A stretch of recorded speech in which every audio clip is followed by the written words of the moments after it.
que Bielorrusia, ¿sí lo pueden ver? Sí, sí, estamos Sí, sí viendo. se ve. Ok, para que entonces ya arranquemos y ya esté. Sí, sí, sí, ya unos minutitos, unos segunditos, ya está Ujú. finalizando.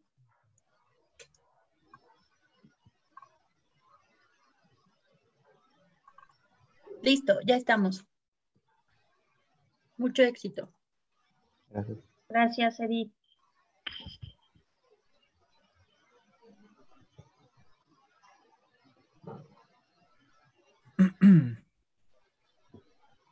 Moni, tú me dices si comenzamos con las presentaciones. Sí, adelante. Bueno, sean todos bienvenidos a este seminario virtual del Grupo de Estudios sobre Eurasia y vamos a comenzar haciendo una breve introducción del tema que trataremos el día de hoy sobre las reelecciones y perpetuación en el poder del espacio exsoviético.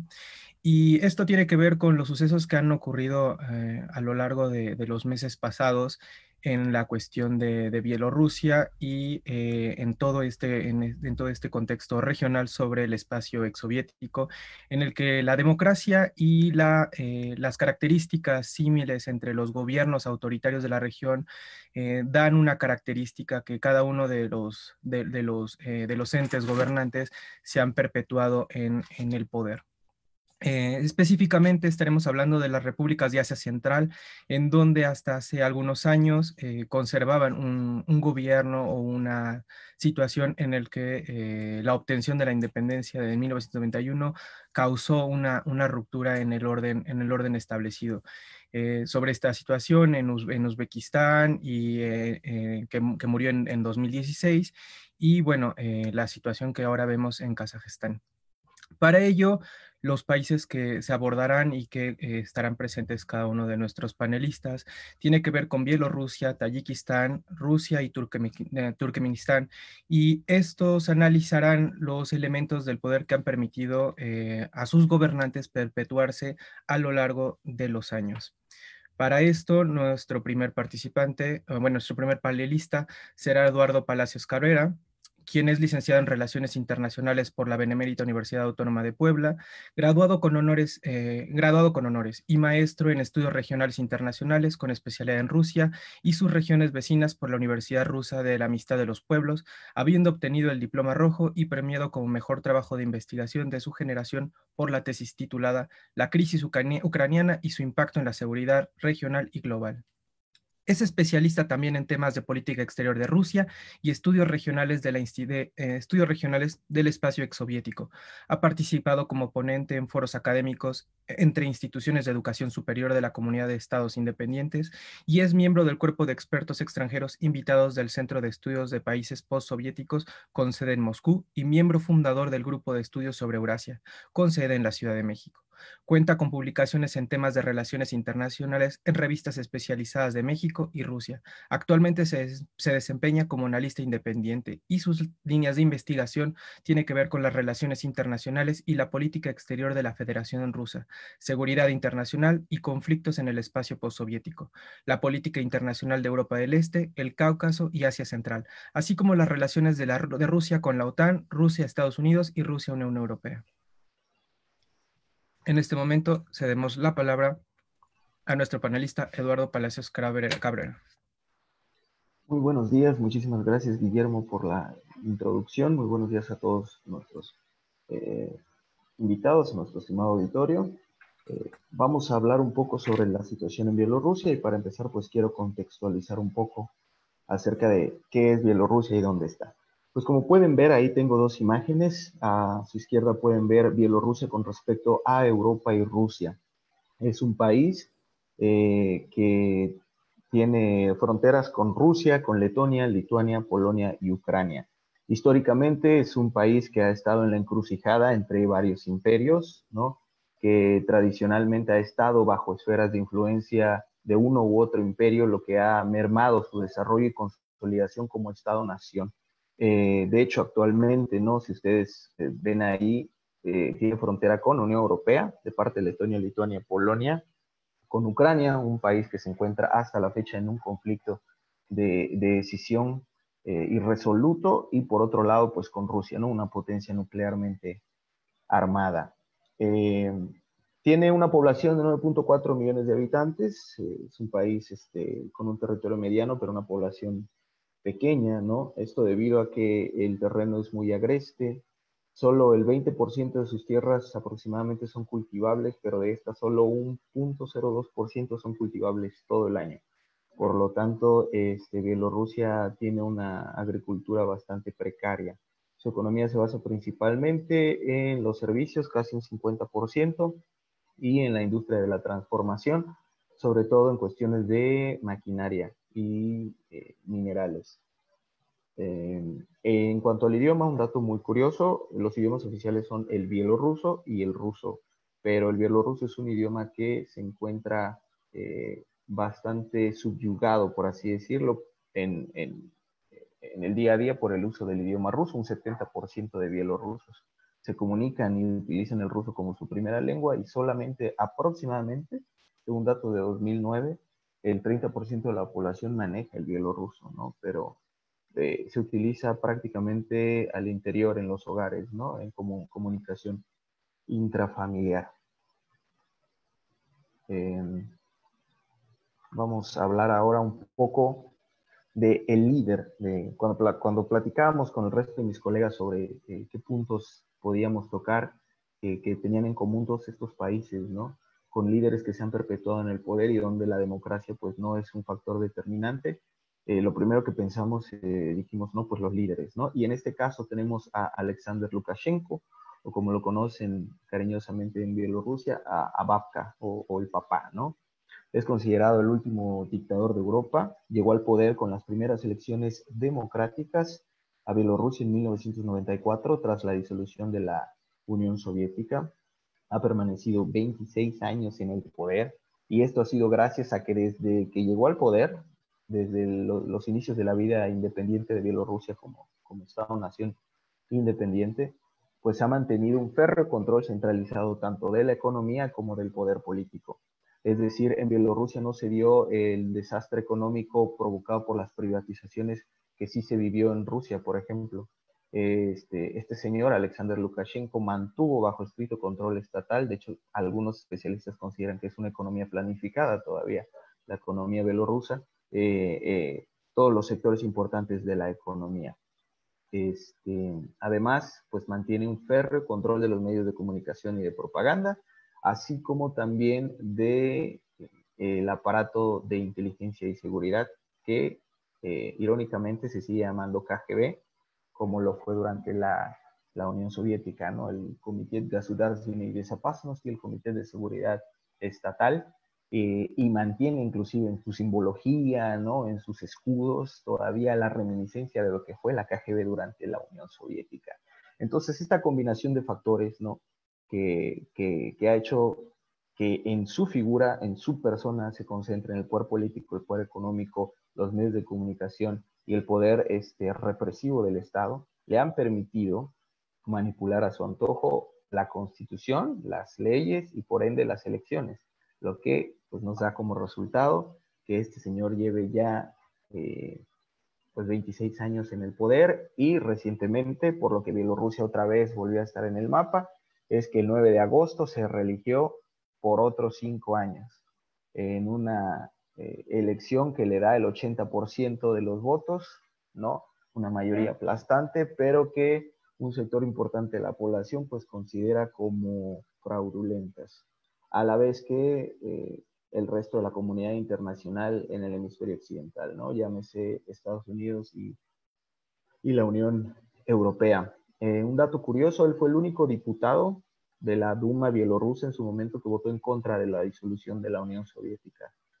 Aunque entró tarde a la vida política, es un histórico defensor de lo que fue la Unión Soviética, ¿no? Dicen que mantiene esta nostalgia por la Unión Soviética. De hecho, la bandera bielorrusa está inspirada en la bandera de la República Socialista de Bielorrusia, y prohibió la bandera que actualmente utilizan los opositores. No sé si han visto, ahorita vamos a ver una imagen que es la de franjas blancas con rojas, ¿no? Porque esta bandera que mantiene actualmente, pues hace reminiscencia al pasado soviético. Mantiene un apoyo popular bastante grande porque se le ha visto como el garante, como la figura fuerte que ha mantenido una estabilidad en Bielorrusia, pero como vamos a ver más adelante, esto no ha dependido solamente de su excelente manejo de la política y la economía, por así decirlo, sino de muchos otros factores, ¿no? Y como dato curioso, también Bielorrusia en el índice de desarrollo humano de la ONU ocupa el lugar 50 de 189 países, lo que a primera instancia nos pareciera que no está tan mal la situación en Bielorrusia, ¿no? Pero esto enmascara, ¿no? Muchas otras condiciones que hacen que Bielorrusia sea una economía verdaderamente pobre y y donde permean muy fácilmente los vaivenes de la economía mundial, ¿no? Ahora bien, hablemos un poquito de la Constitución. Esta es prácticamente una herramienta que los líderes en el espacio soviético utilizan a su favor para poder perpetuarse en el poder. En el caso de Bielorrusia, ha sido reformada en 2 ocasiones, en 96 y 2004. En esta última reforma, Lukashenko logró que se quitaran el límite de mandatos presidenciales, que era de 2, pues ya había alcanzado 10 años, llegó en el 94, entonces para 2004 ya había cumplido sus 2 periodos constitucionales, hizo un referéndum, ¿no? Y se quitaron los mandatos presidenciales, entonces ahora puede ser indefinidamente reelegido como presidente, ¿no? Otra cuestión, concede amplios poderes al Ejecutivo, lo que hace que pues el resto de los poderes, el legislativo y el judicial, estén a merced del presidente, porque el presidente pone y quita jueces, puede disolver el poder legislativo, es decir, la Cámara Alta, la Cámara Baja, ¿no? Y aunque el Ejecutivo puede ser eh, eh, depuesto por el poder legislativo y por el poder judicial, pues esto es muy difícil que suceda porque siempre el poder ejecutivo va a tener como la primicia para poder adelantarse estos poderes en caso de ver una amenaza hacia su figura. La Constitución puede reformarse mediante referéndum, como ha sido hecho en 2 ocasiones. El presidente puede llamar a referéndum, la ciudadanía puede llamar a referéndum y el poder legislativo también puede llamar a referéndum, pero en este caso, pues el presidente sí que tiene mayor facilidad, ¿no? Simplemente con hacer la petición, si la pasa el poder legislativo, se hace un referéndum. Y también otra cuestión, la Constitución protege mucho la figura presidencial, lo hace el garante de la propia Constitución, la cabeza del Estado, y le da inmunidad en todos los sentidos, ¿no? Además, también especifica que en un estado de excepción, el cual el presidente tiene facultad de llamar, el presidente no puede ser depuesto, ¿no?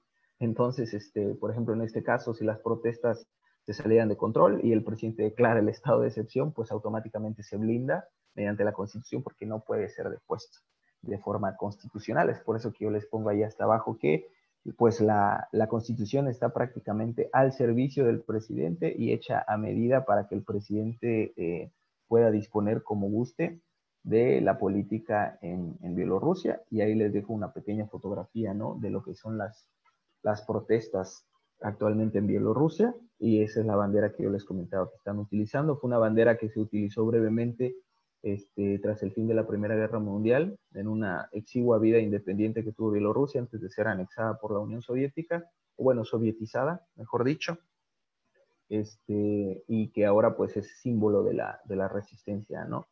Que está en contra del régimen de Lukashenko. Entonces, pues nos quedamos con esto, es una constitución que está a modo para la figura presidencial, que le da muchos poderes y facultades al Ejecutivo y que le permite reelegirse a partir de 2004 indefinidamente, ¿no? Cada 5 años. En cuanto a los partidos políticos, pues la propia Constitución los vuelve, en el caso de Bielorrusia, organizaciones prácticamente clientelares en apoyo al presidente. ¿Por qué? Porque la propia Constitución dice que el presidente, al ser presidente, no puede pertenecer a ningún partido político. Y cualquier ciudadano mayor de 35 años y que haya residido por 10 años en Bielorrusia puede ser candidato a presidente. No necesita el apoyo de un partido político. solamente recaudar cierta cantidad de firmas, que si no mal recuerdo son más de 100.000 firmas, con eso ya puede ser considerado candidato a presidente, ¿no? ¿Cómo funcionan en el caso de Bielorrusia? Pues son organizaciones que no son, que no son imprescindibles en la vida política, puesto que no son necesarias para ganar el puesto del Ejecutivo, ¿no? Que es el que mantiene el principal poder. Sí, claro, en el poder legislativo pues funcionan. De hecho, la mayoría de diputados que gana el poder legislativo, que están en el poder legislativo, que tienen un escaño en la Cámara, pues son miembros de partidos políticos que apoyan abiertamente al presidente, a Lukashenko, ¿no? Entonces, en el caso de Bielorrusia, pues, se utilizan nada más para llegar, ¿no? Como un requisito para llegar a los escaños del poder legislativo. Y sí existen partidos políticos opositores, pero pues son de nula importancia porque el propio sistema político de Bielorrusia no les da importancia. Y como les comentaba, pues todo funcionario de gobierno que no sea del poder legislativo, eso incluye al ejecutivo y prácticamente todo el poder judicial, no pueden pertenecer a partidos políticos mientras estén en su cargo, ¿no? Entonces, pues ahí en automático los partidos políticos dejan de tener importancia y simplemente se utilizan como una herramienta electoral para pues, aglutinar votos y apoyo al presidente Lukashenko, ¿no? Algunos de los partidos principales que, que, apoyan al presidente Lukashenko son Belarus, el Partido Agrario Bielorruso, Partido Democrático Liberal, el Partido Republicano y el Partido Comunista de Bielorrusia. Y en la oposición destacan el Partido Cívico Unido, el Frente Popular de Regeneración Bielorruso y el Partido Socialdemócrata Bielorruso, entre muchos otros, ¿no? Y bueno, vamos a avanzar un poco y vamos a hablar sobre la oposición. La oposición en Bielorrusia tiene características similares a otras que se han dado, al menos en esta parte del espacio soviético, en Europa del Este, sobre todo en Ucrania, ¿no?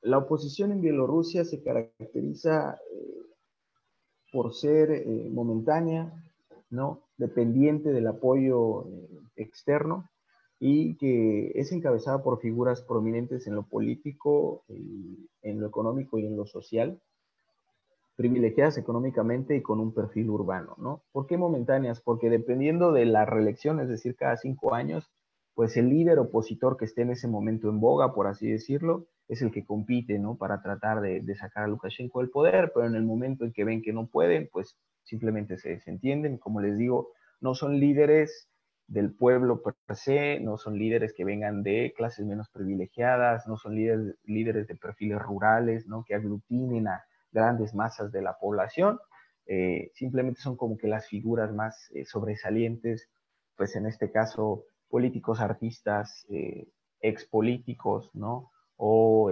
figuras con una preponderancia en la esfera económica, ¿no? Actualmente la oposición está en manos de estas 3 mujeres que ustedes ven acá, que son mujeres que estaban relacionadas con 3 hombres, que en este momento eran la oposición principal a Lukashenko, ¿no? Svetlana Tikhanovskaya, que ya se exilió en Lituania, fue la principal competidora, su marido fue encarcelado, ¿no? Antes de Verónica Tsepkalo, exiliada en Polonia, su esposo también era un opositor político de Lukashenko, lo encarcelaron también. Y María Kalesnikova, que está actualmente detenida, la detuvieron sin apego a derecho, ¿no? Y la trataron de expatriar a Ucrania, pero ella rompió su pasaporte, entonces pues está detenida. Era la lideresa de campaña de otro opositor de Lukashenko, ¿no? Que era un banquero. Entonces estas 3 mujeres tomaron la batuta, ¿no? Cuando los candidatos que se oponían a Lukashenko fueron sacados de la jugada, como pueden ver, mediante la utilización del aparato represor, ¿no? Y con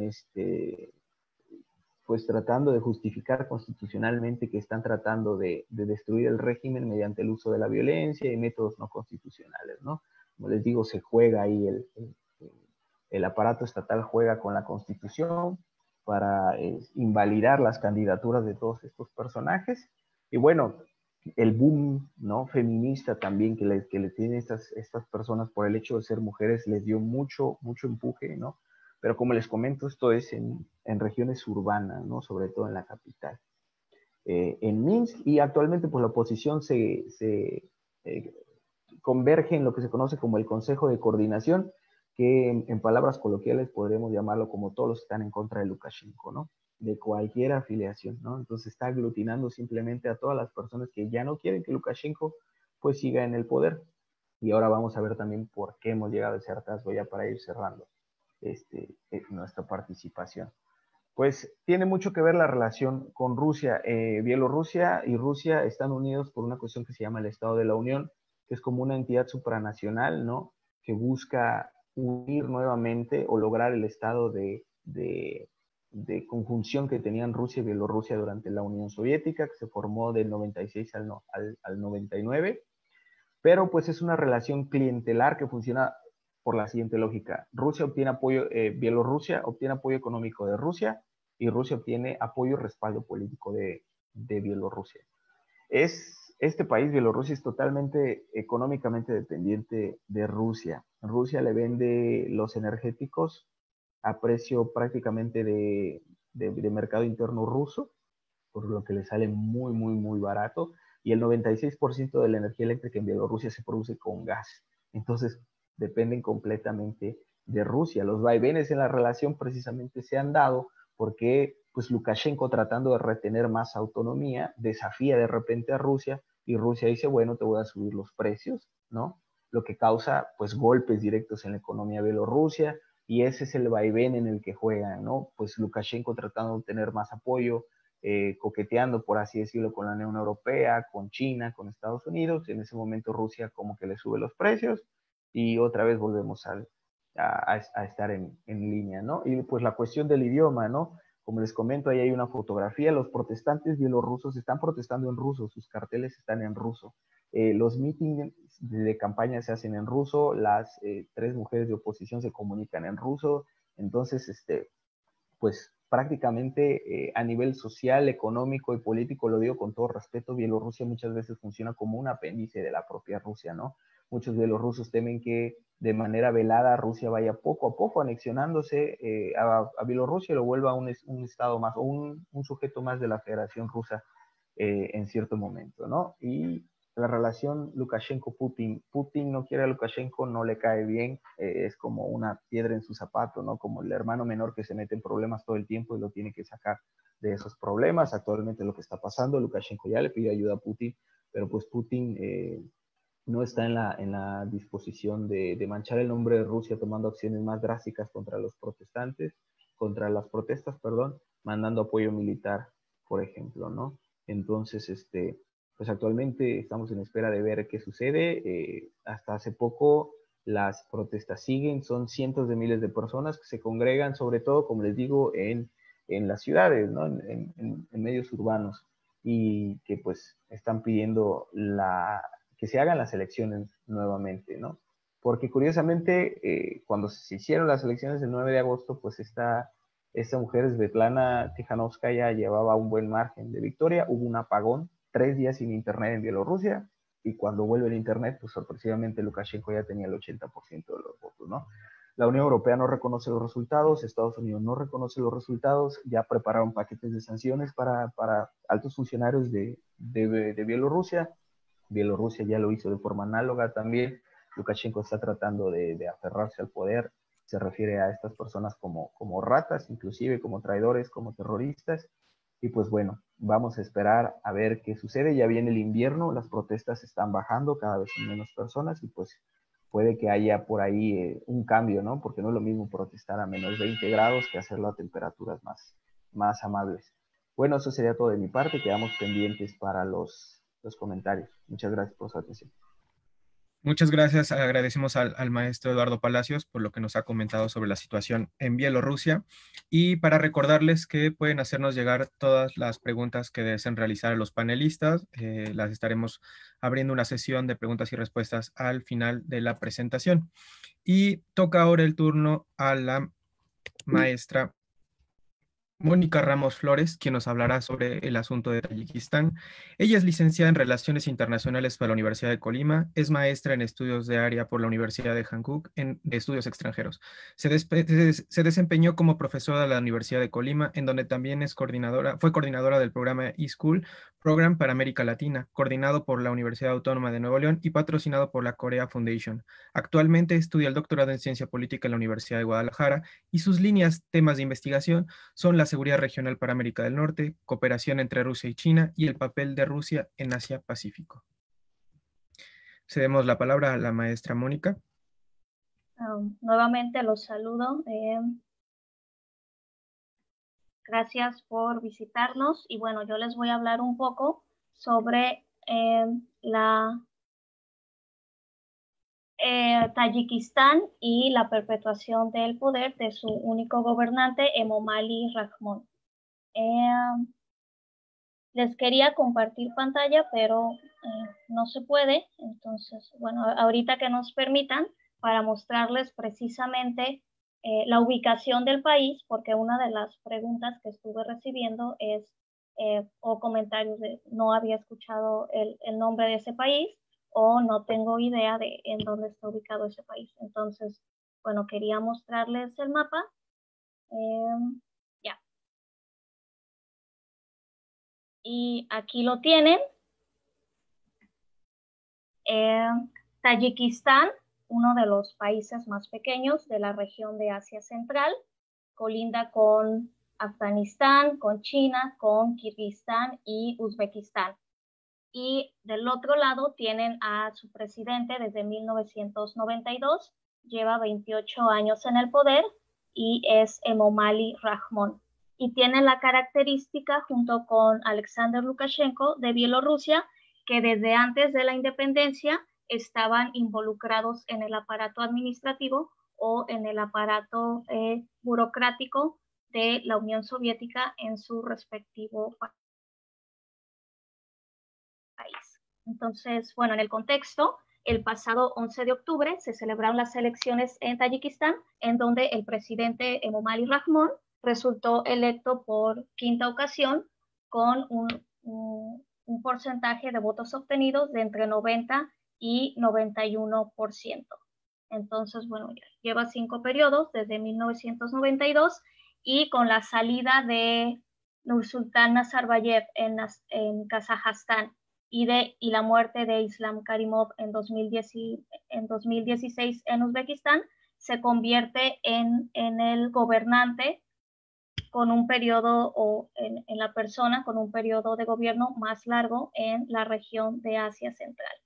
Tayikistán es el país más pobre dentro de las repúblicas exsoviéticas y tiene 9.5 millones de habitantes en el 2018. Un elemento importante es que tiene una frontera con Afganistán de 1.345 kilómetros y este puede ser o se puede convertir en un factor importante de inestabilidad para el país y de inestabilidad para la región en general y por lo tanto para Rusia. Y esta guerra con Afganistán también se convierte en una de las principales rutas o entradas para la heroína y todos los opioides que se producen en Afganistán y viajan hasta Rusia o hasta la Unión Europea, entrando por Tayikistán y, bueno, diversificando sus rutas a través de Asia Central. La independencia la obtuvo con la caída de la Unión Soviética y justamente después de la independencia se inició la guerra civil, que es también una particularidad del país frente a otras repúblicas exsoviéticas que han tenido gobernantes que se perpetúan en el poder, que tuvo una guerra civil por 5 años, de 1992 a 1997. Y fue durante este periodo de guerra civil que Emomali Rahmon consolidó su poder o llegó al poder e inició este proceso de consolidación que se da a través de los diferentes elementos que tomamos en cuenta. Es como un checklist que van haciendo gradualmente, que inician estos gobernantes para asegurar perpetuarse en el poder. Entonces, El primer punto que tomamos en cuenta es el líder carismático, pero más que líder carismático es como este hombre fuerte y el culto que se va creando a la personalidad. Y en el caso de Emomali Rahmon, esto se puede apreciar a través de las diferentes fotografías o pinturas de su persona en los edificios públicos y que están distribuidos en las ciudades del país, con pinturas o fotografías muy grandes para que la gente lo esté viendo constantemente.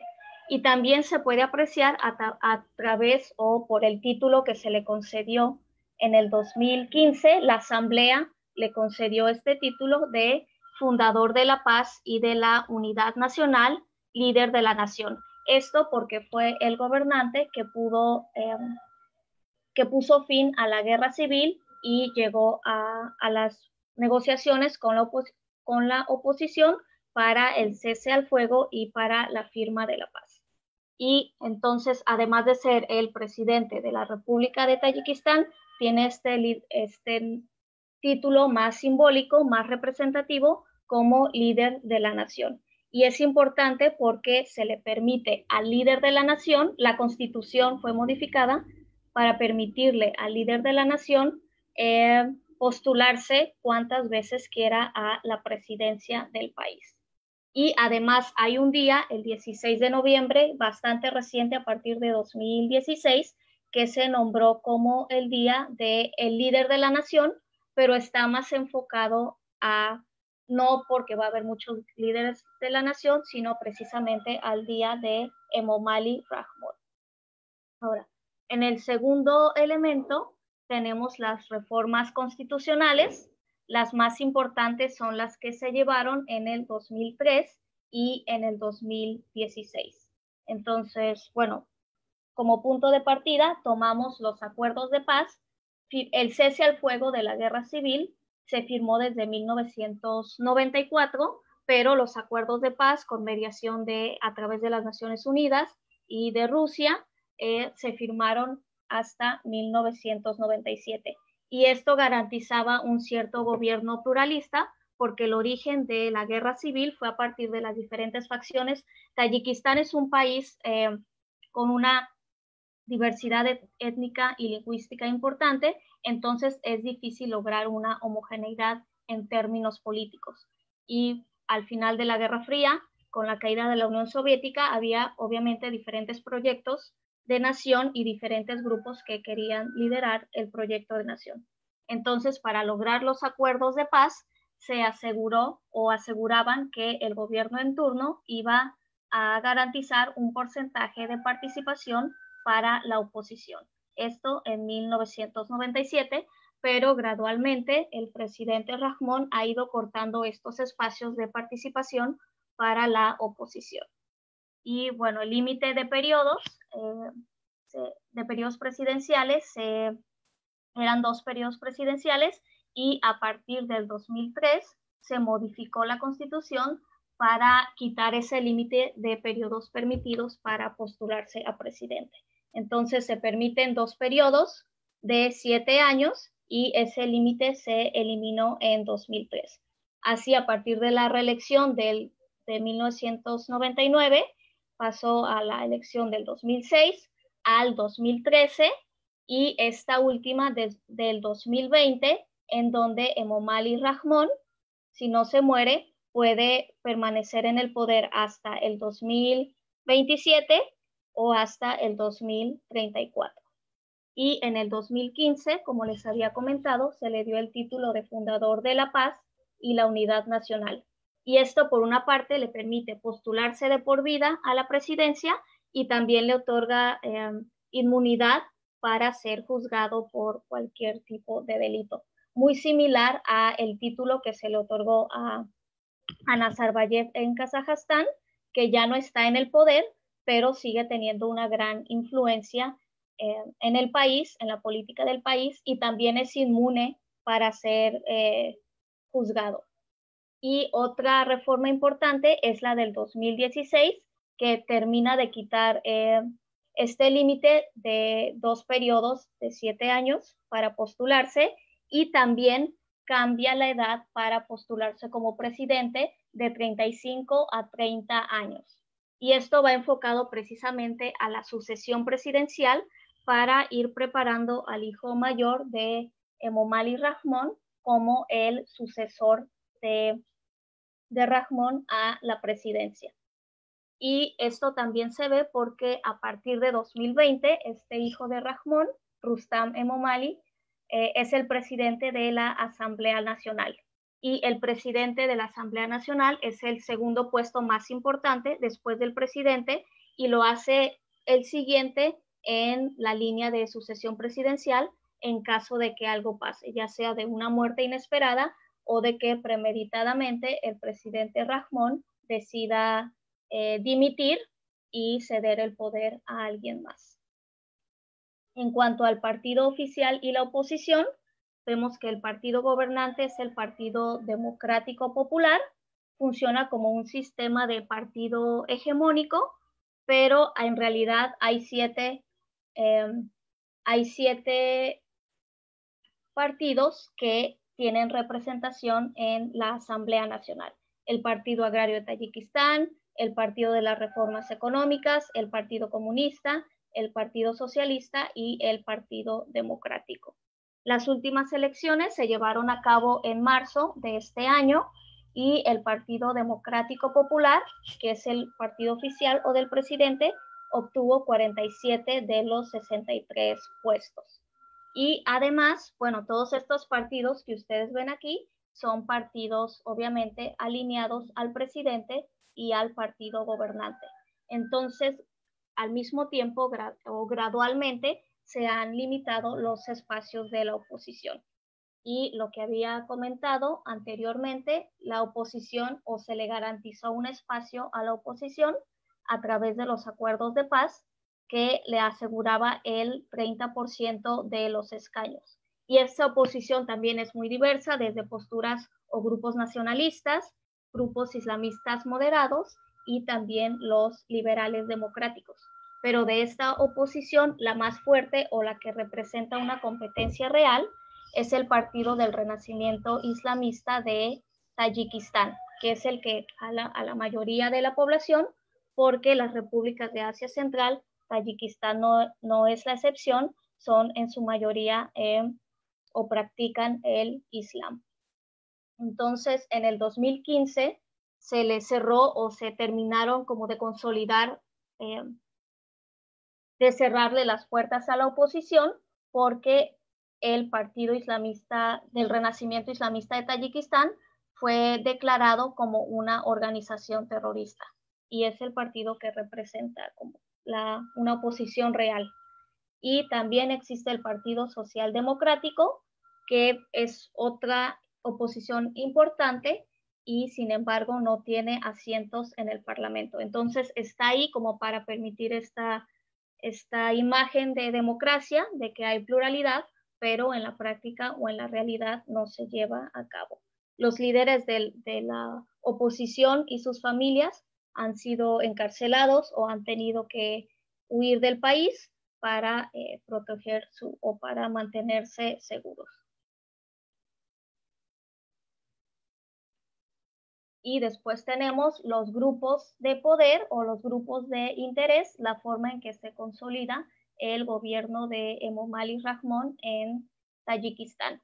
Primero vemos que Freedom House califica al gobierno de Tayikistán como una cleptocracia nepotista, porque si bien no hay grupos de empresarios independientes, oligarcas o tycoons, o esta élite de negocios, esta élite económica es prácticamente la familia extendida del presidente. Entonces, ya sea entre los 9 hijos que tiene el presidente, más sus esposos, yernos, hermanos, son los que controlan la política y la economía del país. Y aquí vienen algunos ejemplos. Está en la foto, es el hijo mayor del presidente, Rustam Emomali, que debe tener ahorita 33 años. Es por eso que modificaron la Constitución para en caso de que haya una emergencia de salud o de que el presidente decida dimitir, bueno, ya está preparado el terreno para que su hijo pueda ser el sucesor. Entonces su hijo, desde los 19 años que se inició en la política, ha ocupado diferentes puestos. Los principales son como el director de la Agencia Anticorrupción, como alcalde de la ciudad de Dushanbe, que es la capital, y ahora como presidente de la Asamblea General, que lo convierte en la segunda persona más importante o que puede acceder al poder después del presidente. Después está su hija Osoda, que es la jefa del staff o de la administración presidencial, y los yernos, tiene 7 hijas, que están en puestos como el subdirector del Banco Nacional, el jefe de servicios consulares o el representante comercial en Reino Unido. Y además de sus cuñados, que son, uno es dueño de los bancos más grandes del país y alcalde de una ciudad que está localizada en el sur. Entonces vemos cómo más que élites políticas, desde la oposición es la familia la que se ha afianzado en el poder. Y bueno, en términos de las relaciones con Rusia, obviamente con la caída de la Unión Soviética, bueno, no obviamente, pero coincide que con la caída de la Unión Soviética, Rahmon ya estaba vinculado a la clase política, de alguna forma no apareció de la nada, o mejor dicho, tenía el visto bueno de la élite política de Rusia cuando cayó la Unión Soviética, para explicarlo de una mejor manera. Y ahora, 2 de los temas centrales de la relación con Rusia tienen que ver con la migración y con la asistencia económica. El 90 de los 9 millones de habitantes que tiene Tayikistán, dependiendo, hay unos que dicen 1.3 o 1 millón de habitantes, ha tenido que emigrar principalmente a Rusia. El 90% de los migrantes de Tayikistán llegan a Rusia. Y todas las remesas que envían estos migrantes representan entre el 50% en 2014 y ahora ha disminuido al 35% del PIB.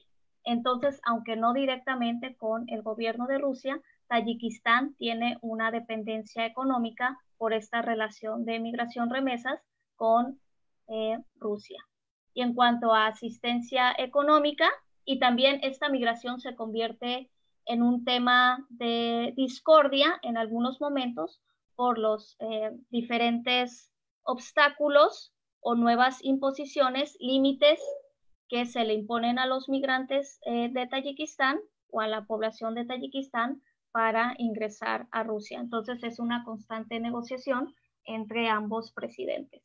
Y en cuanto a asistencia económica, Rusia es uno de los principales socios comerciales de Tayikistán, pero en los últimos años China también ha entrado con mucha fuerza a invertir y como socio comercial de Tayikistán.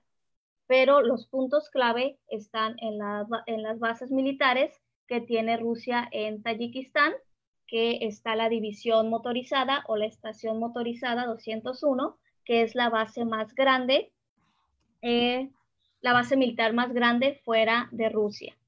Y además recibe asistencia de China, de Occidente, Estados Unidos y la Unión Europea y de Rusia. Entonces la situación económica de Tayikistán no es buena, es una sociedad agrícola, tiene obviamente una industria basada en la producción y en la extracción de minerales, pero también depende altamente de las remesas y de la asistencia económica que llegan del extranjero.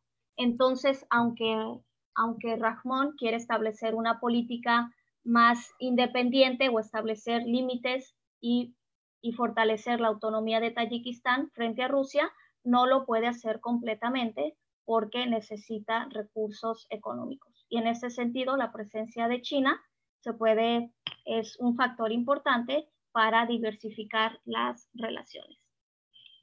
Y finalmente, de manera rápida, las conclusiones, o a manera de conclusión, podemos tomar en esta idea de los 4 países que vamos a revisar, de la perpetuación en el poder y en comparación con Bielorrusia o Kirguistán, vemos que la oposición y la protesta social en Tayikistán son débiles.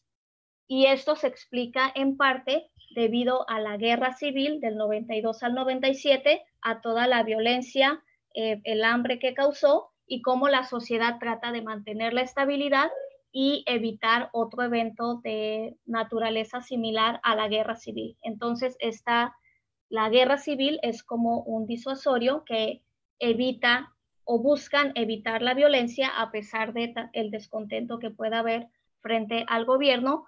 Y esto es a diferencia de Bielorrusia y Kirguistán, no lo incluimos en este panel, pero precisamente tuvieron elecciones también en octubre de este año y han tenido que dimitir el primer ministro y el presidente y están otra vez en este proceso de consolidar un gobierno en el país.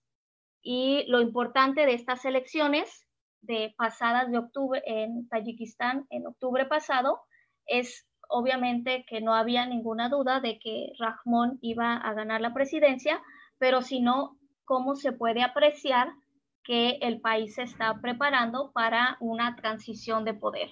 Y entonces la lucha por el poder no va a estar va a estar dentro de la familia y no entre los partidos de la oposición que han sido completamente neutralizados. Y finalmente, la inestabilidad que pueda surgir en Tayikistán tiene un impacto directo en la región, en Rusia y también en el mundo porque está ligado a una de las principales rutas del narcotráfico desde Afganistán o del flujo de opioides de Afganistán hacia Europa y hacia el mundo en general. Y de mi parte es todo. Gracias por su atención. Agradecemos a la maestra Mónica Ramos por la presentación que nos ha hecho de Tayikistán. Y en ese mismo orden, continuaremos con nuestra siguiente presentación, no sin antes recordarle a todos los que se han unido a esta transmisión que el tema que estamos presentando son las reelecciones y perpetuación en el poder en el espacio exsoviético y que pueden hacernos llegar todas las preguntas que quieran realizar nuestros panelistas. En el siguiente bloque presentaré al maestro Adrián Trulín, quien hablará sobre la situación de Turkmenistán. Él es estudiante del doctorado en Ciencias Sociales por el Instituto Tecnológico y de Estudios Superiores de Monterrey, dentro de la línea de investigación de asuntos globales y geopolítica energética. Durante sus estudios de licenciatura, realizó una estancia de investigación en la Universidad de Yale, donde trabajó el tema de seguridad energética en Norteamérica. Por otra parte, representó a México en el foro Global Next Leaders Forum en Sofía, Bulgaria, organizado conjuntamente por la Universidad de Tokio y la Universidad de Sofía. Actualmente realiza investigación sobre la política energética rusa y teorías de geopolítica contemporáneas. Cedo la palabra al maestro Adrián.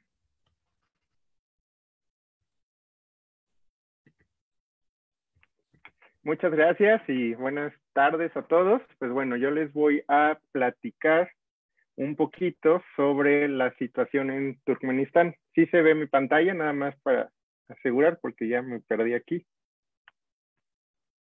Sí se ve. Ok, perfecto. Entonces, a ver. Hablando de Turkmenistán, Turkmenistán es un país bastante, a la hora de que estuve revisando qué pasaba con Turkmenistán, muy curioso en su forma de los líderes que están presentes. Pero bueno, antes de eso, también les comparto aquí dónde está ubicado, porque a veces nos podemos perder en eso, y está colindando con Irán, Afganistán, Uzbekistán y Kazajistán y el Mar Caspio. También fue una exrepública soviética. Y es importante también mencionar que cómo está compuesta la población, qué etnias están compuestas. El 73% son turkmenos, el 9.8% son rusos, los demás son uzbecos, kazakos y otros, ¿no? Entonces podemos ver que hay un porcentaje importante de turkmenos, que eso ha permitido también que los líderes que actualmente están, o el líder que actualmente está, pues no tenga ningún inconveniente, en cierto sentido. Aquí vemos el mapa, más o menos cómo se concentran también la población.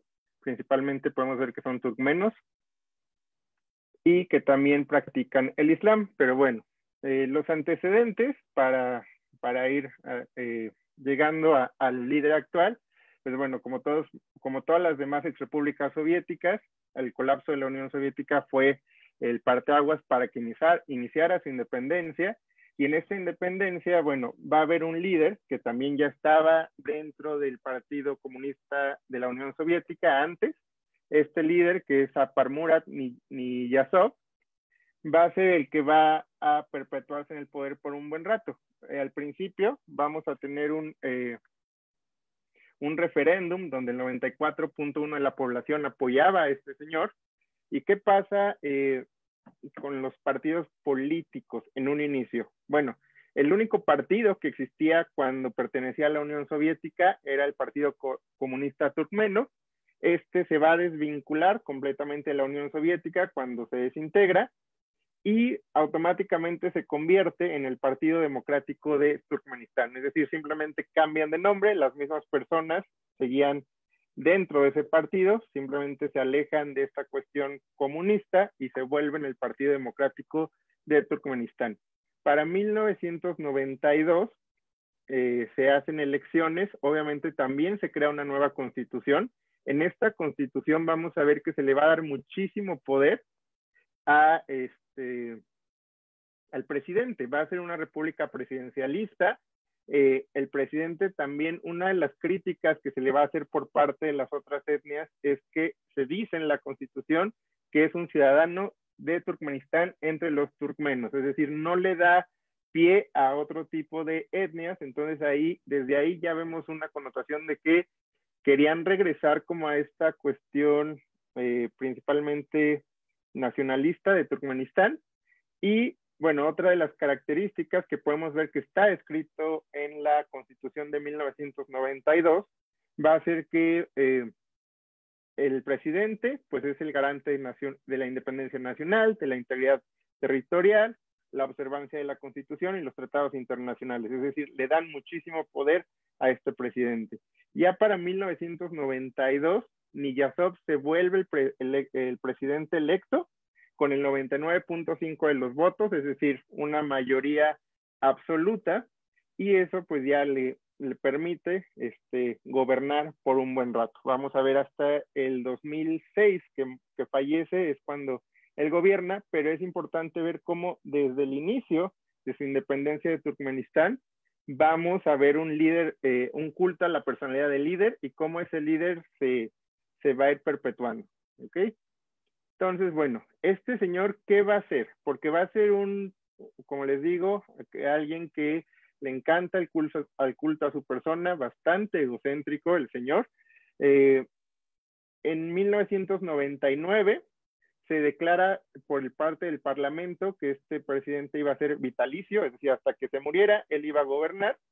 Él escribió un libro que se llama Ruhnamah, el cual era la constitución moral, es decir, cómo te tenías que comportar, qué tenías que hacer de acuerdo a los principios de un buen turkmeno, y esto también se va a implementar en la educación de las personas de Turkmenistán, es decir, se lo tenían casi que aprender de memoria. ¿Qué más hizo? Canceló el teatro de la ópera, el ballet, cambió los nombres inclusive de los meses del año. Enero lo puso como...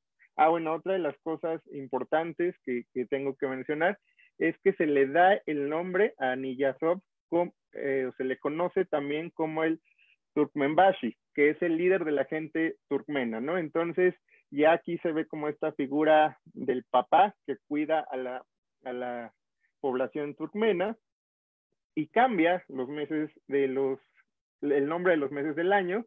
En enero pues se autonombra Turkmenbashi se vuelve enero, y abril le pone el nombre de su madre, es decir, él podía cambiar y deshacer, etcétera, las cosas que quisieran. También aquí podemos ver, aquí está la Ruhnamah, que es un monumento que le hicieron a este libro. Acá arriba también podemos ver en la imagen una estatua de Niyazov, que va a ser esta estatua, siempre está girando en torno al sol. O sea, podemos ver qué tan egocéntrico, qué situación tan más,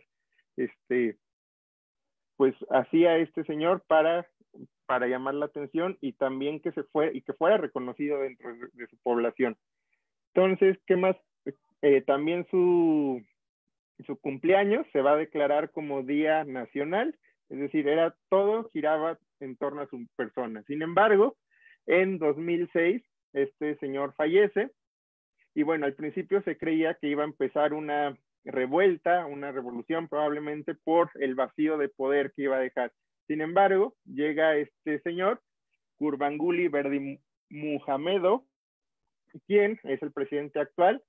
Él era en el tiempo de Niyazov, era viceprimer ministro, y bueno, tenía era odontólogo también, un dato curioso, y se metió a la política, y él en el 2006 llega al poder, llega a tratar como de darle un aire liberal a su política.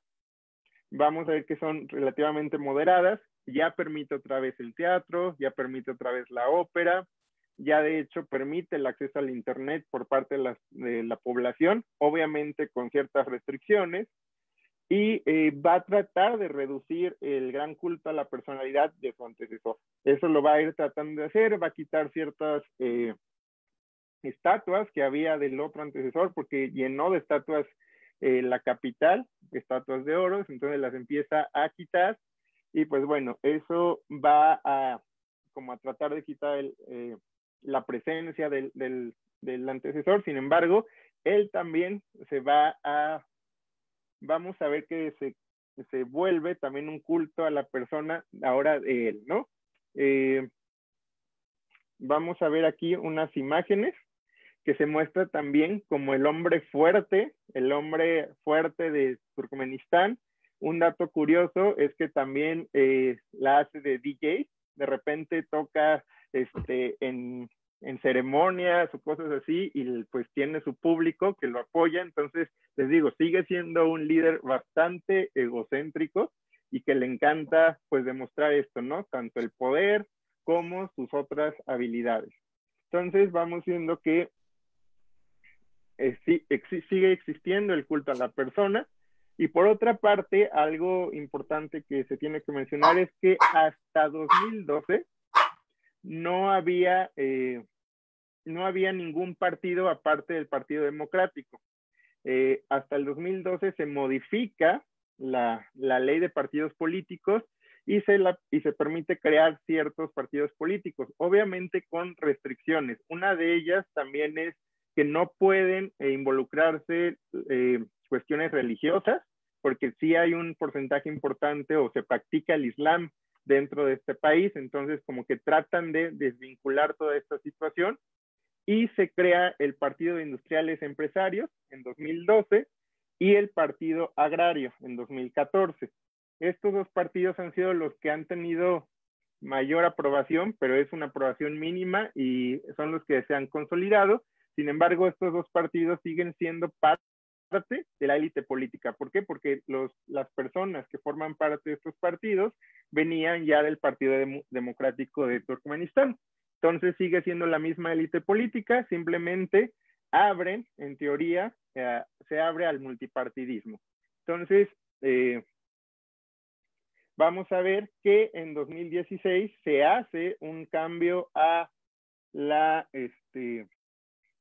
Constitución, se aumenta la edad para poder seguir siendo presidente, es decir, creo que se permitía hasta los 70 años, ahora se amplió hasta los 75, no recuerdo muy bien, pero el chiste es que se aumenta la edad para el presidente y así el mismo presidente pueda seguir por un buen de tiempo. Se extiende el mandato presidencial, antes era de 5 años, ahora es a 7 años. Y bueno, ¿qué pasa? El presidente también, aparte de todas las facultades que ya tenía, una de ellas que de hecho se me olvidó mencionarles, es que él escoge a los jueces, es decir, él tiene incumbencia en el Poder Judicial. Todos los jueces de cualquier nivel los escoge el mismo presidente. Y aparte de esto, en el 2016 vamos a ver que se convierte en jefe del gobierno del Parlamento, del Ejército y de los medios de comunicación, que pues ahí vemos cómo la libertad de expresión pues no existe en este país, y ¿qué pasa si el presidente no podría si no podía cumplir con sus deberes? Iba a ser suplido por el portavoz del Parlamento, que en ese tiempo era el hijo del mismo presidente, de Berdimuhamedov, que se llama Serdar Berdimuhamedov, y pues estábamos viendo cómo se está ya perpetuando ahí el poder entre la familia. Las elecciones presidenciales en 2017 fueron 9 candidatos, ahí en teoría se ve el multipartidismo. Berdimuhamedov se sale del Partido Democrático para como que no tener intereses ahí, se sale y se vuelve un candidato independiente. Sin embargo, el mismo Partido Democrático lo apoya y gana la elección con un 97.69 de los votos. Otros candidatos que lograron cierto porcentaje es Maksat Anamtsevov, y Orazov, que es 1% y 0.6%. O sea, arrasó en teoría con las elecciones de 2007.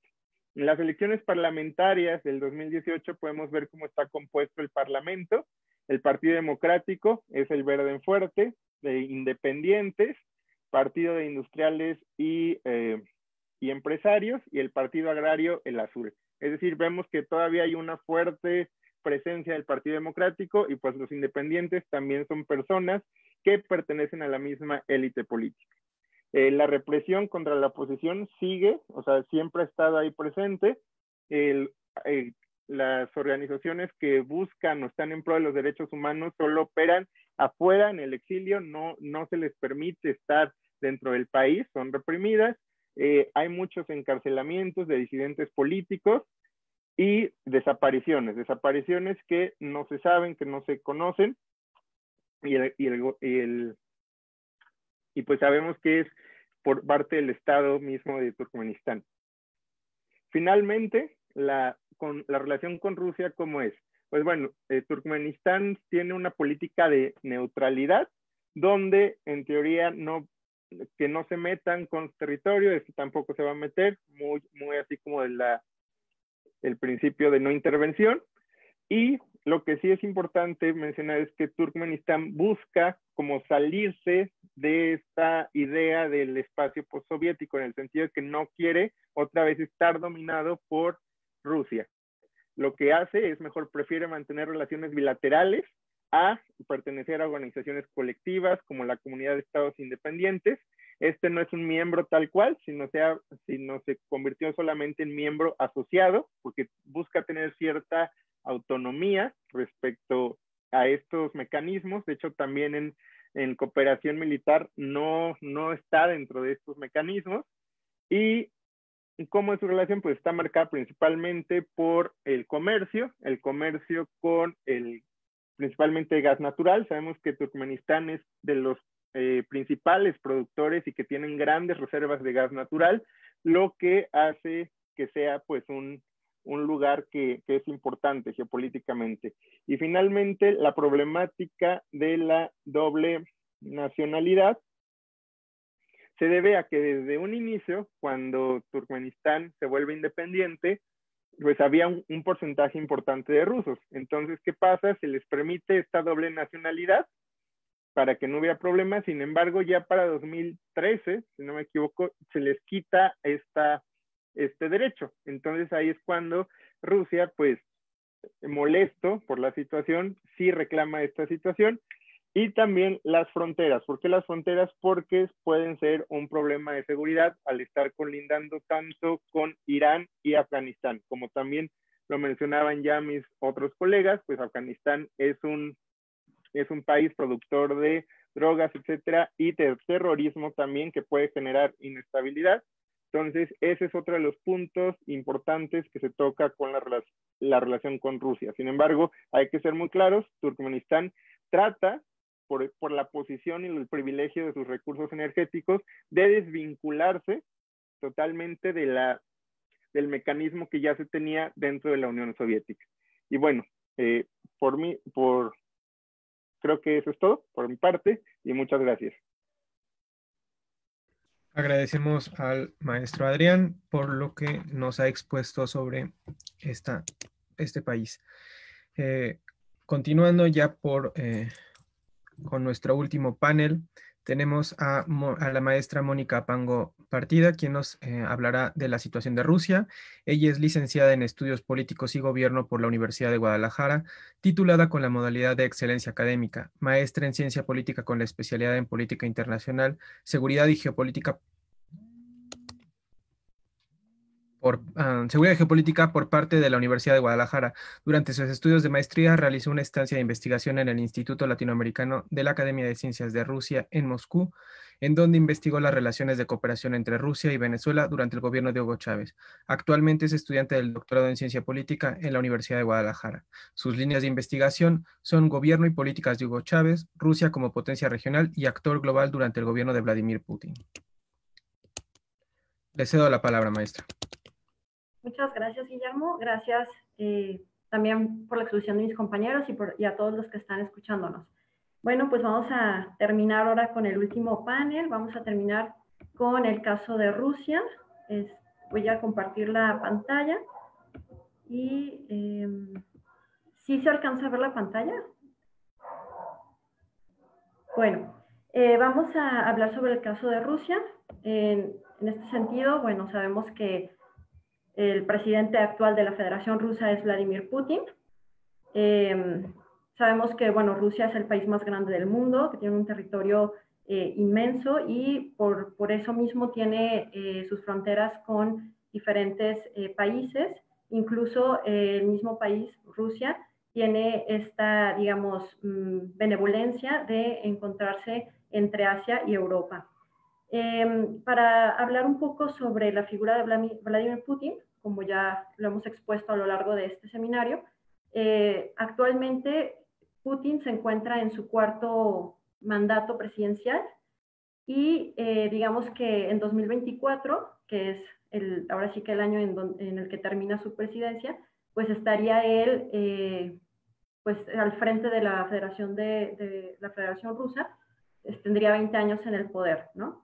Entonces, digamos que con todo esto, y como lo hemos visto a lo largo de este seminario, que todos estos actores políticos han estado por mucho tiempo en el poder y no solo eso, sino que han tratado de crear esas reformas constitucionales que les permitan perpetuarse en el poder político. Entonces, con todo ello, la pregunta sería, ¿cuáles son los elementos que permiten la reelección indefinida del poder político en Rusia? Voy a abordarlo para explicar con el liderazgo carismático, que ya lo han comentado mis compañeros, y las reformas constitucionales, ¿no? Entonces, para explicar el liderazgo político carismático, voy a abordar un poco las aportaciones que hace el sociólogo alemán Max Weber. Él prácticamente va a hablar de que un liderazgo así político carismático se define como ese reconocimiento de un grupo social a un individuo por su personalidad. La personalidad que enmarca este liderazgo es porque le atribuyen ciertas fuerzas sobrehumanas o porque es titular de una serie de valores que movilizan a la sociedad, ¿no? En este caso, Vladimir Putin, pues ahora sí que encarna una serie de valores importantes que son capaces de identificarse con la población rusa, ¿no? La gran parte de la población rusa. Ahora, es muy importante este punto porque el mismo sociólogo alemán va a explicar que los liderazgos carismáticos van a nacer o van a emerger en contextos sociales y políticos complejos, donde básicamente el descontento de la población por diferentes factores hace que estos liderazgos, quizá conocidos e identificados como ciertos mesianismos, se posicionan en un nivel importante y tienen una gran aprobación a lo largo de su mandato. Entonces, digamos que siguiendo un poco con esta idea, Vladimir Putin, bueno, llega al poder en el año 2000 y es importante entender un poco, bueno, cuál es ese contexto, digamos, dramático para dar como razón a un liderazgo fuerte, ¿no? A un hombre fuerte, de mano dura, que sea capaz de poner orden en la situación de la sociedad rusa, ¿no? Entonces, digamos, para entender un poquito este contexto, voy a abordar lo que pasó en la década de los 90, en la época de Boris Yeltsin, básicamente dar rápido unos datos.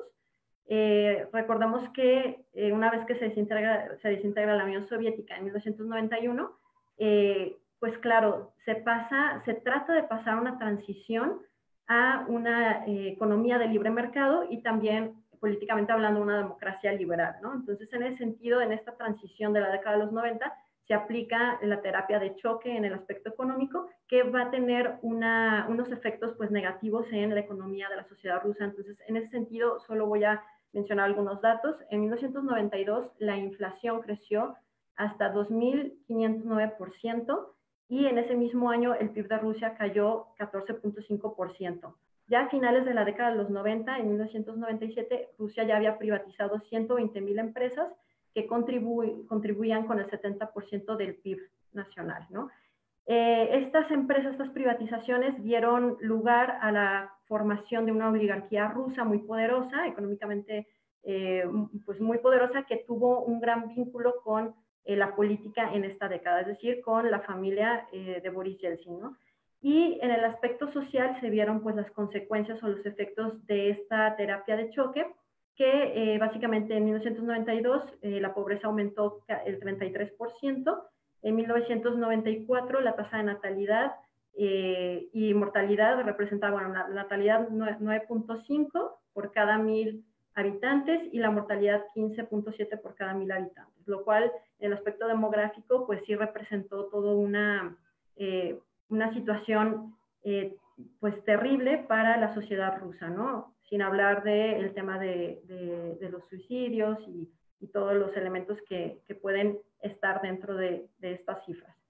Y bueno, también en el aspecto social, digamos que la parte de la desintegración de la Unión Soviética y este proceso de transición económico y social se dio con una pérdida de seguridad de vida de la época soviética, una cierta nostalgia de tener quizá solamente, tener empleo seguro, cierta alimentación segura, que en esta década de los 90, pues bueno, se vieron perdidas, ¿no? Por gran parte de la población, y que incluso la misma situación económica llevó a derretir los ahorros de muchos rusos y pensiones, ¿no? Entonces, eso por un lado, y por otro, pues también la humillación que costó la pérdida de estatus de la URSS como esa gran potencia, ¿no? Entonces, digamos que en esta situación económica, social, cultural, se van a crear esas condiciones necesarias para que pueda emerger un liderazgo fuerte, un hombre fuerte que sea capaz de responder o dar orden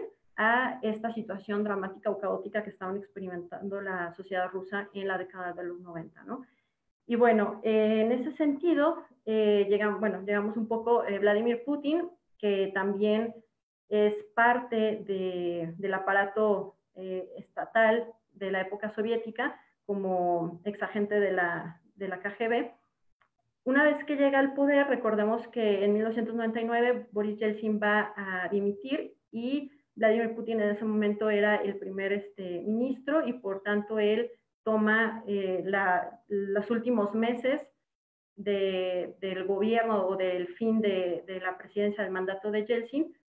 Él asume el poder y posteriormente en el año 2000 se dan las elecciones en marzo donde él gana, ¿no? Básicamente él va a llegar con un programa de gobierno muy amplio, pero voy a resumirlo en 3 elementos que yo considero que son fundamentales y que se identifican en gran parte con esos valores de la sociedad rusa, en gran parte. El tema del patriotismo, que básicamente Putin trató de, o ha tratado también a lo largo de estos años, tratar de sacar este sentimiento de orgullo del país, de su historia, rescatar la historia, reconocer la parte no solo de la época soviética, sino también del zarismo y ver, bueno, un poco todo este rescate, ¿no? Como una política de la reconciliación de la historia.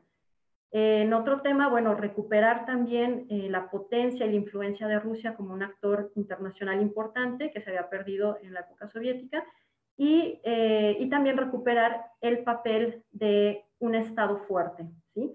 Un Estado fuerte que sea capaz de poner orden en el plano incluso económico, que el Estado sea capaz de regular la economía, donde, como vimos anteriormente en la década de los 90, esta parte de la economía libre, de esta terapia de choque, pues había mostrado a un Estado pues debilitado, ¿no? y sobre todo porque, bueno, no existían las condiciones institucionales y jurídicas para que pudiera transitar de manera efectiva en una economía de libre mercado, ¿no? Entonces, en este sentido, también, bueno, es importante mencionar que durante la época de Yeltsin se crea un referéndum para poder crear una nueva constitución que va a ser la que va a dar ahora sí que el nacimiento de la Federación Rusa, y esta constitución creada en la década de los 90 va a tener una característica fundamental que es similar a los casos que ya hemos visto en este seminario, que es fortalecer el poder del Ejecutivo frente al poder legislativo. En el caso de Rusia, el poder del Ejecutivo se centralizó completamente, y incluso el propio Poder Ejecutivo era capaz de proponer a los gobiernos de las regiones con aprobación del Poder Legislativo. Entonces, en ese sentido, Putin hereda también parte de esta constitución que le da ese poder ejecutivo, ese poder central fuerte, y no solo eso, sino que una vez que llega al poder, Putin va a tratar de fortalecer aún más su poder y combatir los elementos pues, de corrupción, de la oligarquía rusa, y básicamente podríamos darnos cuenta de cómo ha sido dentro de sus 4 mandatos presidenciales, cuál ha sido la incidencia, el porcentaje de votos que ha tenido Putin, ¿no?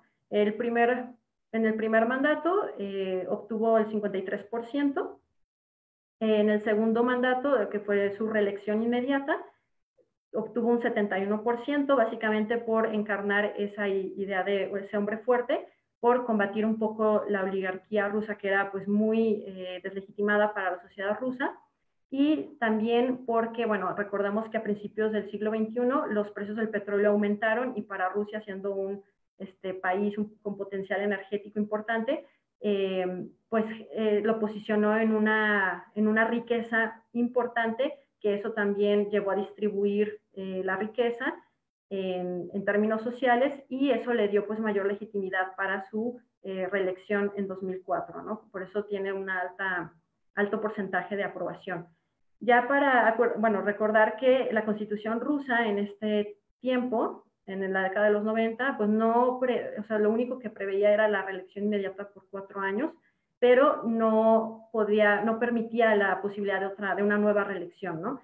Entonces, en ese sentido, la siguiente, de 2008 a 2012, recordemos que Putin solo es primer ministro, pero en ese mismo periodo se da las condiciones para crear una reforma que va a permitir a Putin regresar al poder, a presentarse a la candidatura en 2012, y no solo eso, sino que se va a ampliar los años de mandato. En vez de 4 se va a aumentar a 6 años, con una posibilidad de una reelección inmediata, ¿no? Y que en el caso de Vladimir Putin, pues en 2012 presenta su candidatura, obtiene un 63% de los votos, y para el año 2018, que sería su reelección y actualmente su 4º mandato, obtuvo pues los 76% de aprobación, ¿no?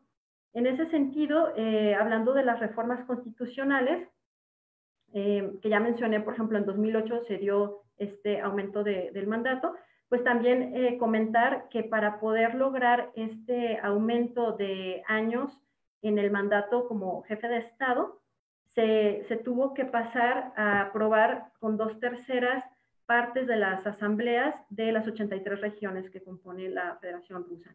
Entonces, digamos que durante esa época se obtuvo esa aprobación, y por lo tanto se ratificó esta ampliación de mandato, ¿no?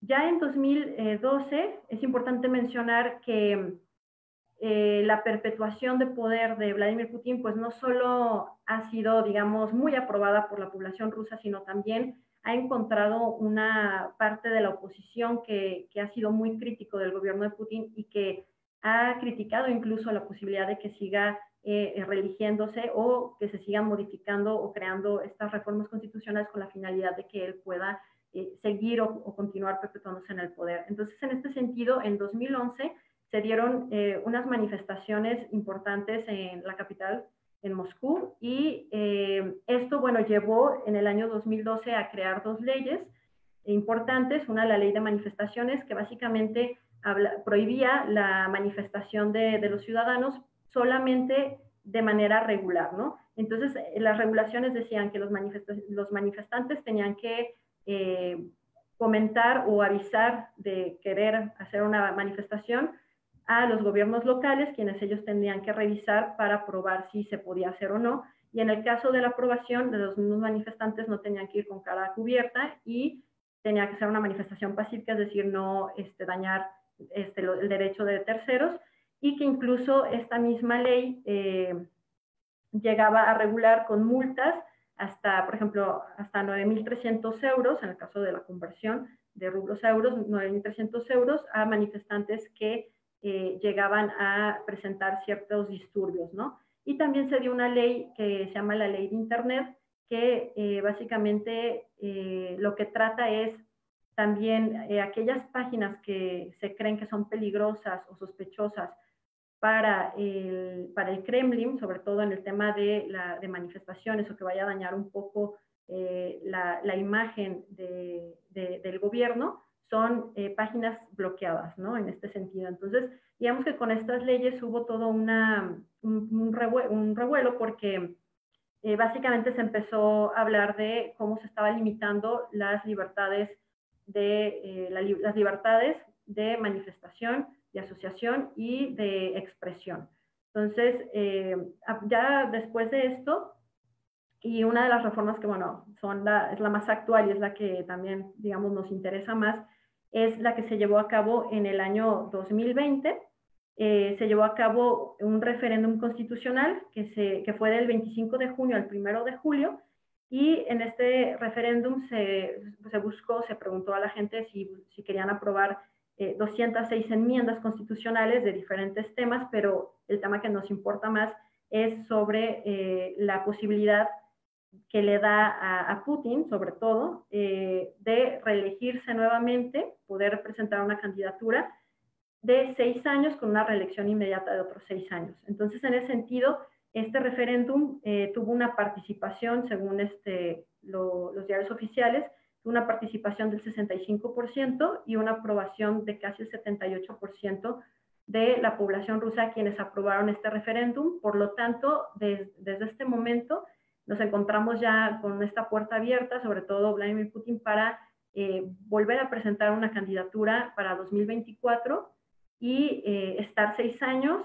no solamente en el poder, sino con la posibilidad de reelegirse otros 6 años. Entonces ahí es donde se queda abierta la posibilidad de si Vladimir Putin presentara una candidatura, si su mismo liderazgo, su misma personalidad, su imagen va a permitir o va a ser, digamos, aprobado por la sociedad rusa y que va a permitir que pueda postularse en 2024, o que probablemente la misma imagen y su liderazgo se haya más desgastado y que eso pues lleve a no presentar su candidatura, ¿no? Hay mucho debate sobre ese tema y bueno, ya para terminar, pues claro que la parte de este referéndum constitucional ha generado más las manifestaciones en contra de ahora sí que la perpetuación del poder por parte de Vladimir Putin, ¿no? Sobre esto, hablar un poco de la oposición rusa. Actualmente el líder de la oposición más destacado en Rusia es Alexei Navalny, que es actualmente el más destacado, y básicamente para decir un poco cómo está la oposición en la actualidad, es que en febrero de este mismo año hubo una marcha importante en contra de las reformas que en ese momento, el 15 de enero, Putin había comentado que las iba a presentar a través de un referéndum para ser aprobado. Pero es importante mencionar que en el año 2019, en septiembre, se dieron las elecciones legislativas por parte, para la Asamblea Legislativa, y en este sentido el partido de Alexei Navalny obtuvo 20 escaños a pesar de los bloqueos que el Kremlin hizo a algunas candidaturas de su propio partido. Ahora, este líder ruso, yo creo que, ustedes lo han escuchado mucho en la prensa, sobre todo en agosto de este mismo año, porque precisamente en agosto de este año él fue hospitalizado, y eso, hospitalizado, y fue trasladado a Berlín, quienes los alemanes, comentaron que la causa de su inconsciencia, porque cayó en coma, y de su malestar había sido por envenenamiento, y en ese sentido se culpó al gobierno de Vladimir Putin, y en la actualidad, este líder ruso se encuentra en Alemania, pero sí ya ha salido, digamos, de la parte crítica o de la gravedad del asunto, y que en la actualidad le está dando pues gran fuerza a este partido, pero que todavía no logra consolidar la oposición como una competencia política importante que desafíe al partido oficial, que es Rusia Unida, que es el que ha dado la plataforma o esa seguridad a Vladimir Putin, ¿no? Y digamos que el partido que encarna o que lidera este Navalny es el Partido de Rusia del Futuro, que fue creado apenas en este año, que fue creado apenas, pero que este partido es sucesora del Partido Progreso, que fue creado en 2012-2018 aproximadamente, ¿no? Todavía no es un partido registrado, está en ese proceso, pero digamos que el liderazgo que tiene Navalny pues está generando, sobre todo en los jóvenes rusos, una importante posición ante Vladimir Putin, ¿no? Que todavía no es una oposición, digamos, consolidada, pero sobre todo ha tenido fuerza en las ciudades más importantes de Rusia, como es Moscú y San Petersburgo. Y recordar que en las demás ciudades de Rusia, pues todavía tiene mayor fuerza el partido oficial de Putin, que es Rusia Unida, ¿no? Y con esto sería todo de mi parte. Para terminar, ya ahora sí que concluir y pasar a los comentarios y preguntas. Muchas gracias por su atención. Muchas gracias, maestra. Bueno, en un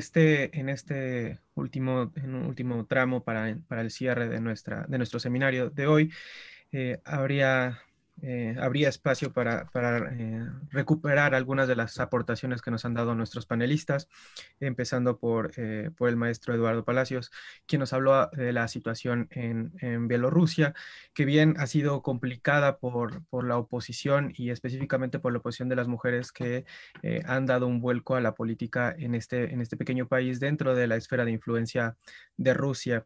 Así también, como bien lo planteaba la maestra Mónica Ramos, sobre la situación en Tayikistán, de cómo este país se ha visto influido por un fuerte culto a la personalidad de los líderes, que en general ha sido un común denominador en el espacio que hemos visto, el control o el férreo control político, con las amenazas para la guerra civil y algunas otras circunstancias.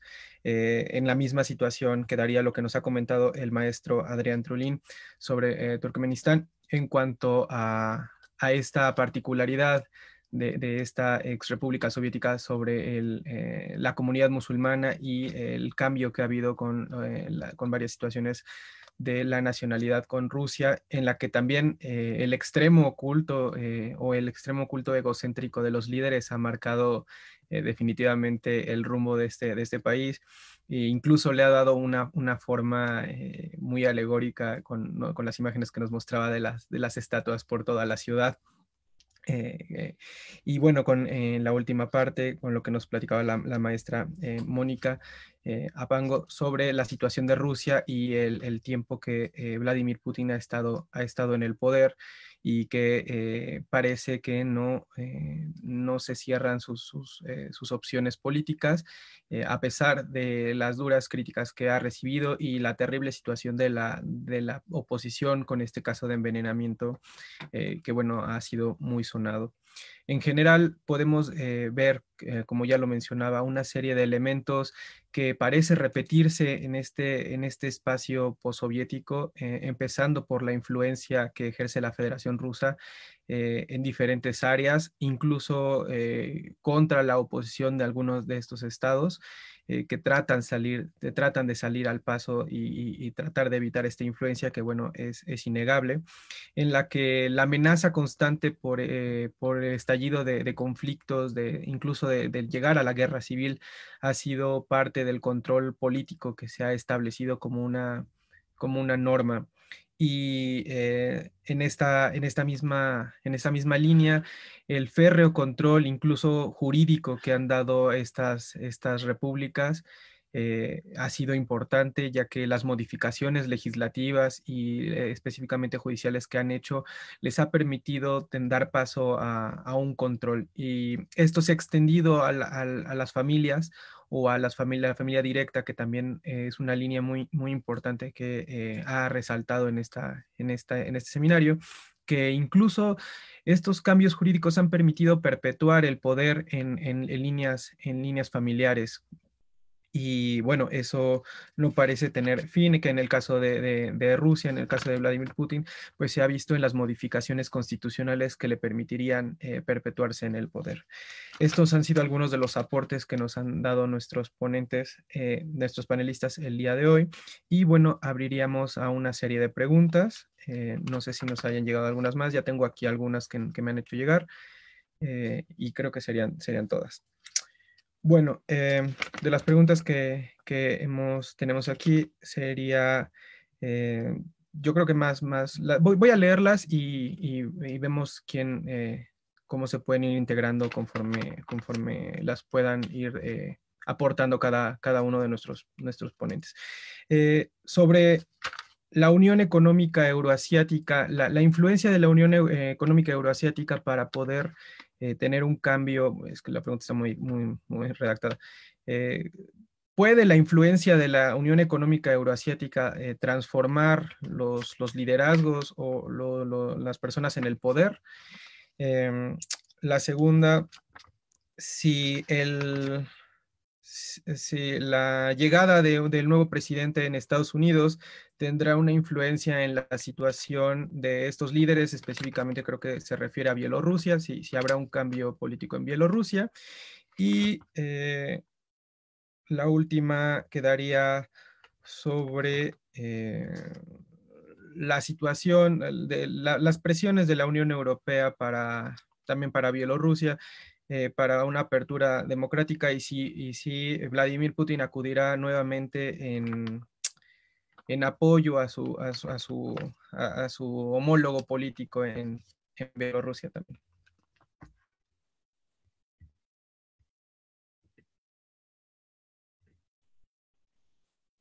¿Quién quiere empezar? La Pues primera si parte. gustan, yo puedo responder la de si Biden va a influir en un cambio en Bielorrusia y si Putin va a acudir en apoyo de Bielorrusia, pero me gustaría que para que no se pierda, alguien respondiera primero lo de la Organización Económica Euroasiática. ¿Están de acuerdo? Bueno, déjame un breve comentario sobre la Unión Económica Euroasiática. En el caso de Tayikistán, no, y como lo comentó también nuestro compañero Adrián Trulín, no son miembros completos de esta organización, entonces no tendría una influencia en el cambio de líderes, porque también la Unión Económica Euroasiática como tal no ha logrado despegar, y Rusia, en este caso Vladimir Putin, ha de alguna forma luchado mucho para poder convencer a los países de unirse a esta unión económica. Entonces, no representa un factor importante para el cambio del liderazgo en la región.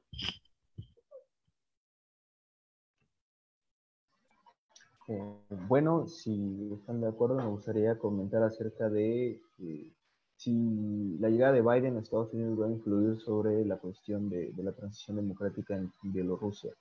Bueno, yo considero que, tomando en cuenta la experiencia de Biden como vicepresidente de Obama, pues es un señor que no le teme al conflicto. De hecho, le estuvo completamente detrás, prácticamente orquestando lo que fue la entrada de Estados Unidos en Siria, ¿no?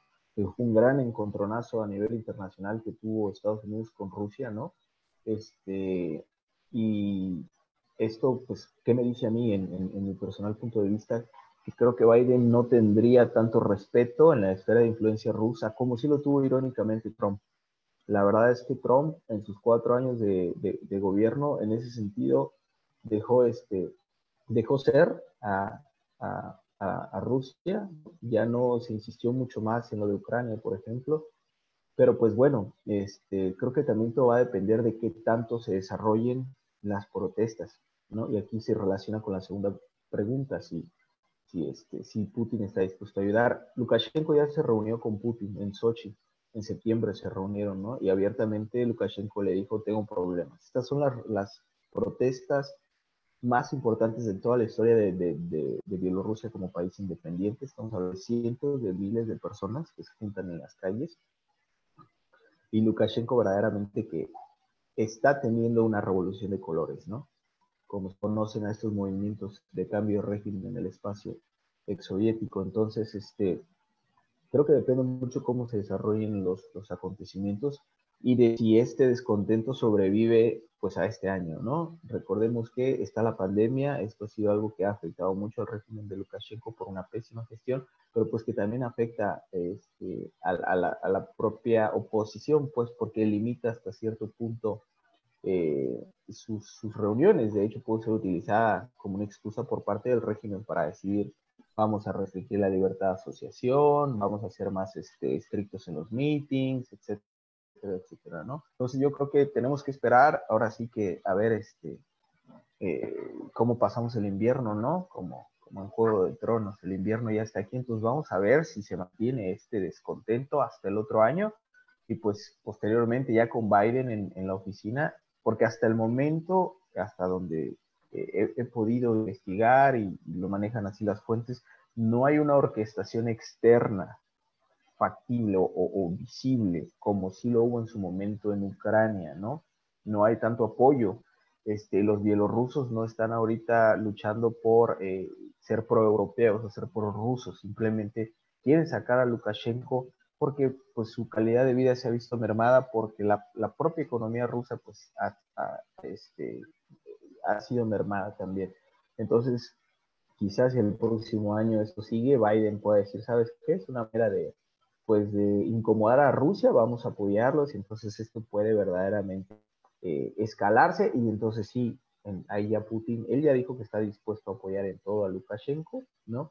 Recordemos que es un país tapón entre la OTAN y Rusia, ¿no? Cumple más o menos la misma función que Ucrania, entonces yo no creo que, como digo, que Putin deje que Lukashenko salga ahí, ¿no? Porque, como dice el refrán, más vale malo por conocido que bueno por conocer. Yo creo que esa es la idea que tiene Putin en la cabeza, y él ya ha dicho que está dispuesto a apoyar a Lukashenko. Entonces, creo que en este caso resta esperar un mes más a ver cómo se desarrollan los acontecimientos. Gracias. Tenemos una pregunta más que nos llega desde Facebook. Dos en realidad. La primera dice, ¿qué futuro cree que tenga el movimiento de Navalny y qué opinión tiene de la postura de ese líder de oposición respecto a la migración y la relación de Rusia con los países de Asia Central? Y una segunda pregunta que nos llega también de Facebook, para todos.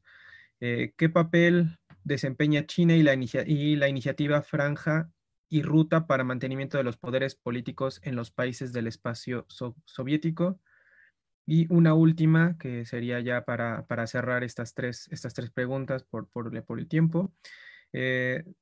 Nos pregunta Dora Isabel González Ayala, ¿la visión de estos estados postsoviéticos está alejada del deber ser del Estado moderno? Y si es así, ¿en dónde se focaliza su deber ser en el sentido realista? Igual para todos.